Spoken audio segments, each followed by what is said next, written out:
Shalom saudara yang terkasih dalam Tuhan. Apa kabar saudara hari ini? Saya ingin membagikan kepada kita firman Tuhan dari Pengkhotbah pasal 3 ayat 1 sampai dengan 8. Saya bacakan ayat 1 sampai dengan 2. Segala sesuatu ada waktunya. Untuk segala sesuatu ada masanya. Untuk apapun di bawah langit ada waktunya. Ada waktu untuk lahir, ada waktu untuk meninggal, ada waktu untuk menanam, ada waktu untuk mencabut yang ditanam. Ada sebuah kisah di mana sebuah keluarga punya seekor kuda yang sangat baik. Kuda yang kuat, kuda yang indah dalam penampilannya, yang sangat luar biasa ketika berlari. Keluarga ini bangga, keluarga ini senang. Tapi apa yang terjadi? Suatu hari, kuda yang dimiliki keluarga ini, satu-satunya kuda yang mereka miliki, terlepas dari kandang dan lari masuk ke dalam hutan. Anak yang selalu bermain dengan kuda tersebut menangis dalam kesedihan yang dalam. Keluarga ini sangat sedih melihat anak mereka yang setiap hari bermain dengan kuda tersebut akhirnya harus dalam kesepian, tidak lagi bisa bermain dengan kudanya. Tetangga-tetangga mereka berkata betapa kasihannya keluarga ini karena kehilangan kuda tersebut. Saudara, tetangga-tetangga berkata bahwa sungguh malang nasib dari keluarga ini. Tapi apa yang terjadi?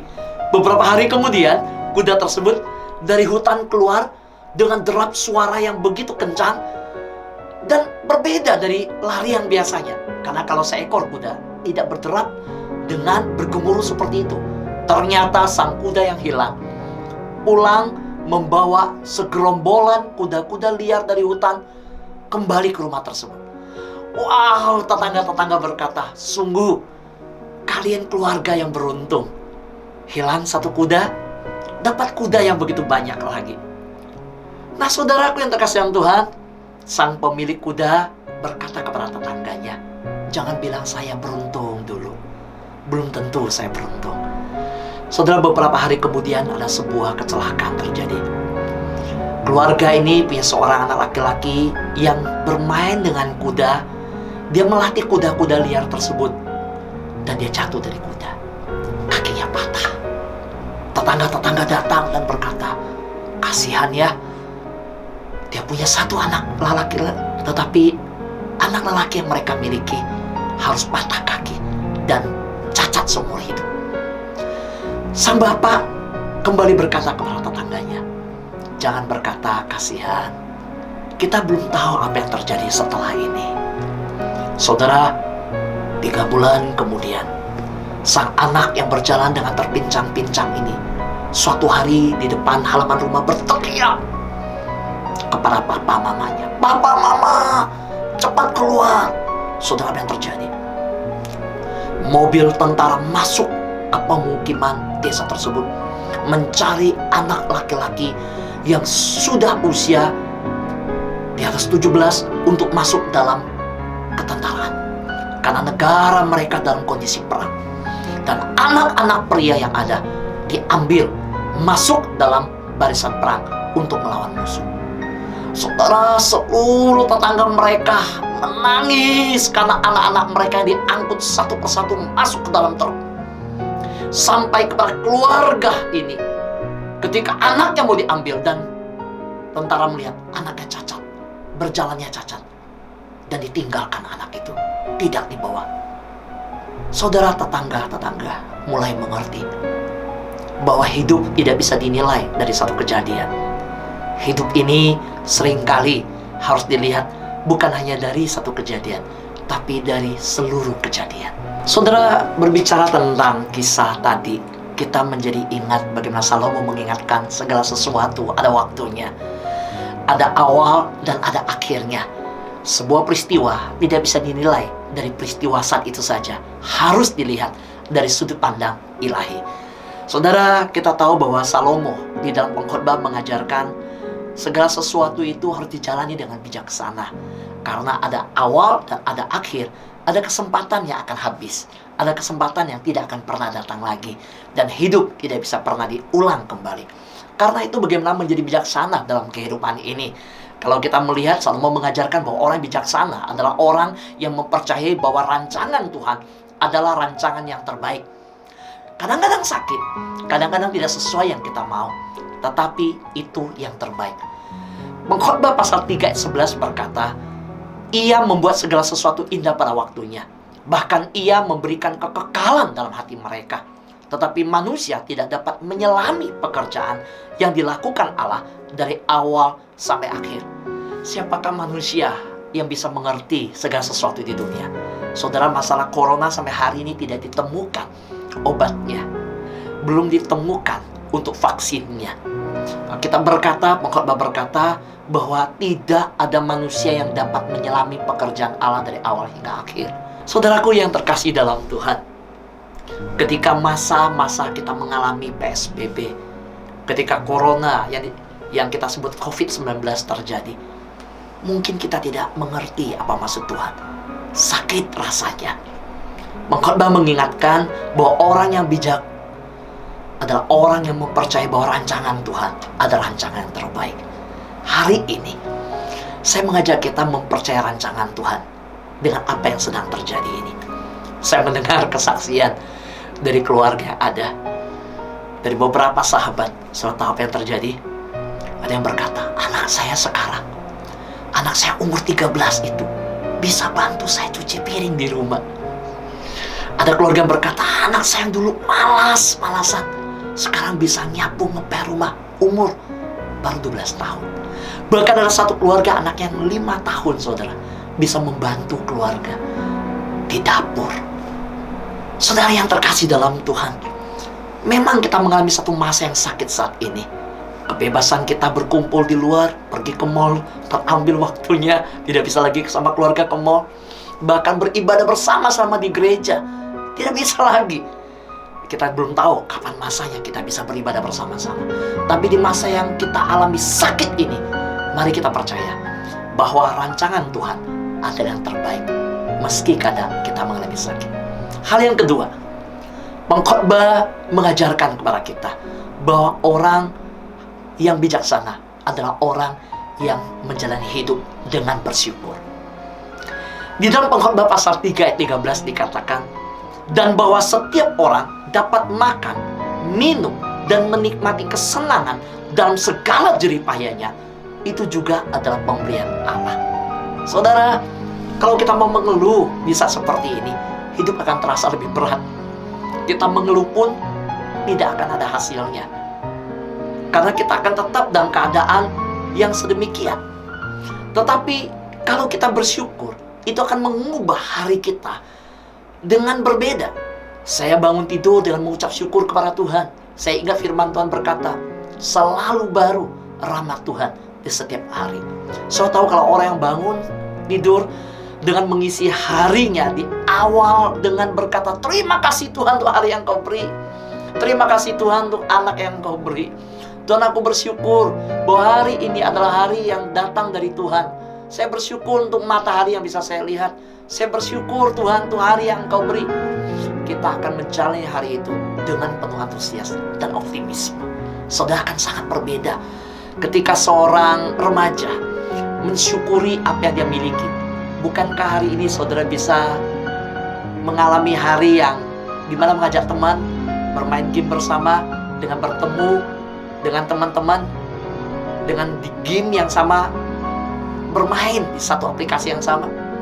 Saudara, memang hari ini kita belajar dengan online, tapi ada anak remaja berkata, ya, kalau saya mau mengeluh, itu nggak akan diubah langsung masuk ke sekolah.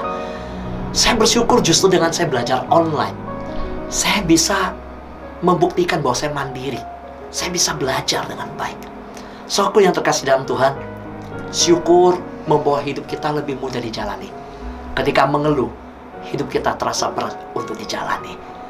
Saudaraku yang terkasih dalam Tuhan, yang ketiga, pengkhotbah berkata bahwa orang yang bijaksana adalah orang yang hidupnya dijalani dengan percaya bahwa segala sesuatu akan indah pada waktunya. Saudara, pengkhotbah pasal 3 ayat 14 berkata, aku tahu bahwa segala sesuatu yang dilakukan Allah akan tetap ada untuk selamanya. Itu tidak dapat ditambah dan tidak dapat dikurang. Allah membuat demikian supaya manusia takut akan Tuhan. Saudaraku yang terkasih dalam Tuhan, mari kita berpikir bahwa ketika hidup yang kita miliki sekarang diajarkan bahwa yang penting untuk diingat adalah Tuhan senantiasa meminta kita dapat menggunakan masa hidup kita ini dengan sebaik-baiknya. Karena hidup kita ini sekali saja, saudara. Kita tidak bisa mengulang kehidupan ini. Saudara, kehidupan ini tidak akan kembali. Ingat, hidup yang kita jalani tidak akan bisa diputar kembali. Dan dalam kehidupan kita, seperti sepeda, saudara, yang saya pegang ini, saudara. Hidup kita itu kadang di atas, kadang di bawah. Seperti roda yang berputar, kadang di atas, kadang di bawah. Dan jalani hidup ini dengan penuh syukur, saudara. Jalani hidup ini dengan penuh percaya bahwa rancangan Tuhan indah pada waktunya. Nah, saudaraku yang terkasih dalam Tuhan, pengkhotbah mengajarkan kita bahwa kita harus melihat hidup ini dari sudut pandang Tuhan. Jangan melihat dari sudut pandang manusia. Lihatlah kejadian hidup kita dari sudut pandang ilahi. Dengan kacamata ilahi, kita akan melihat hidup ini sangat berbeda. Saudaraku yang terkasih dalam Tuhan, masa hidup kita itu diperhitungkan di hadapan Tuhan. Karena Tuhan yang akan meminta pertanggungjawaban kita di hadapannya. Ingat, hari ini saya membagikan kepada kita segala sesuatu ada waktunya. Dan di dalam segala sesuatu yang ada waktunya ini, Tuhan sudah menaruhkan hal yang indah, rancangan Tuhan yang indah di dalamnya. Oleh karena itu, percayalah, Tuhan mengubah segalanya menjadi indah pada waktunya. Tuhan memberkati kita untuk menjalani hidup yang penuh semangat, penuh antusias. Saya mau mendoakan saudara. Saya tidak tahu apa menjadi beban pergumulan saudara, tapi saya percaya doa akan mengubah segala sesuatu. Semakin banyak berdoa, makin banyak kuasa. Makin banyak berdoa, makin banyak kekuatan. Tidak berdoa, tidak punya kuasa. Karena itu, mari datang kepada Tuhan dalam doa. Mari arahkan hati saudara. Saya mendoakan saudara. Bapa di dalam surga, hamba berdoa, biarlah setiap pribadi yang mendengarkan dan yang merenungkan firman Tuhan saat ini, Tuhan Engkau jamah. Tuhan berikan hati yang dipeliharakan dengan kuasa Tuhan, dengan sempurna. Tuhan, dengan kuasa-Mu, Kau tutup bungkus setiap anak-Mu dengan sempurna.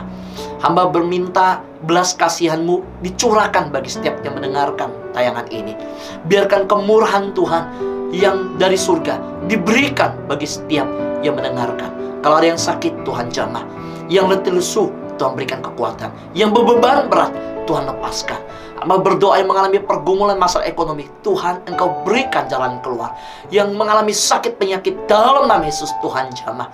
Dan hari ini hamba meminta di dalam nama Yesus, biar Tuhan hiburkan dan kuatkan setiap hati untuk percaya bahwa rancangan Tuhan selalu indah pada waktunya. Di dalam nama Yesus kami berdoa dan mengucap syukur. Haleluya.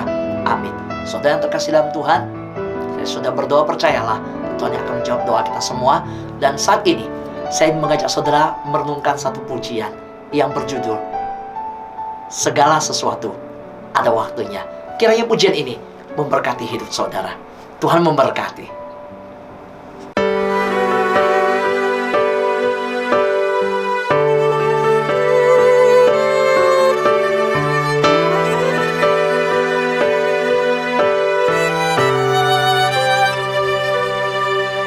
Ada waktu berdiam, ada waktu berkata, semua akan indah pada waktunya.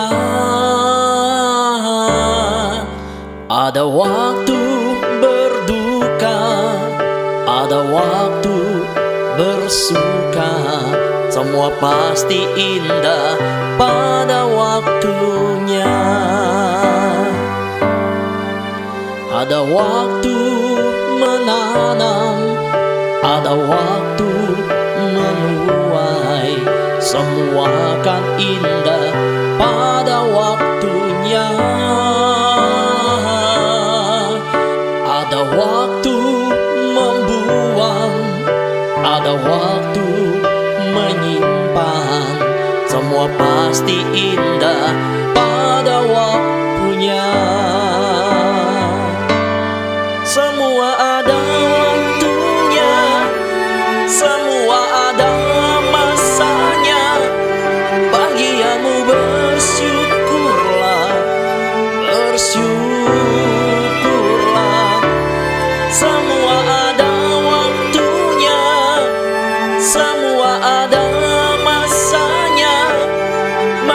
bagianmu bersyukurlah, bersyukurlah. Tuhan setia, percayalah.